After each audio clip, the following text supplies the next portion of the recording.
তবে আসলে কি ডলফিন মেয়েটিকে গিলে খেয়েছে? এ কি প্রতিশোধ নাকি ভুয়ো গল্প? আসুন জেনে নেই ভাইরাল জেসিকার মৃত্যু রহস্য। ক্যালিফোর্নিয়ার ডলফিন ট্রেনার জেসিকা, সে একটি অর্কা নামে ডলফিনকে তার সন্তান বানিয়ে নিয়েছিল। প্রায় 10 বছর জেসিকা আর তার ডলফিন একসাথে অগুন্তি শো করেছে, হাসি মশকরা করে এবং হাজারো মানুষকে খুশি দেয়। জেসিকা তার পুরো জীবন তার দেখাশোনা ও তাকে ভালোবেসে জীবন কাটায়। কিন্তু কে জানতো যে এই ডলফিনই একদিন জেসিকাকে হামলা করবে, সবকিছু চিরজীবনের জন্য শেষ হয়ে যাবে। প্রতিদিনের মতো সেদিনও শো চলছিল। হঠাৎ দর্শক চিৎকার করে ওঠে, জল রক্তে লাল হয়ে যায়। কিন্তু জেসিকা শেষ সময় পর্যন্ত অর্কার উপরে হাত ওঠায়নি, কারণ অর্কা ছিল তার সন্তান সম।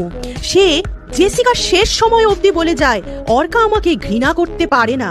হাসপাতালের বেডে শুয়ে জেসিকা বলে, আমি এখনো অর্কাকে তেমনই ভালোবাসি। তবে জানা যায় জেসিকা মারা যাবার পর অর্কাও আর ভালো নেই, সে এখন নিঃসঙ্গ। এই ঘটনার সত্যতা যাচাই করতে গিয়ে দেখা যায় ঘটনাটি আসলে এআই জেনারেটেড একটি ভিডিও। জেসিকা ও অর্কা নামে আসলে কোনো অস্তিত্বই নেই। তাহলে বন্ধুরা, আপনারা কি মনে করেন কোনো পশু কি সত্যি তার বন্ধুকে এভাবে আক্রমণ করে মেরে ফেলতে পারে? অবশ্যই কমেন্টে জানাবেন।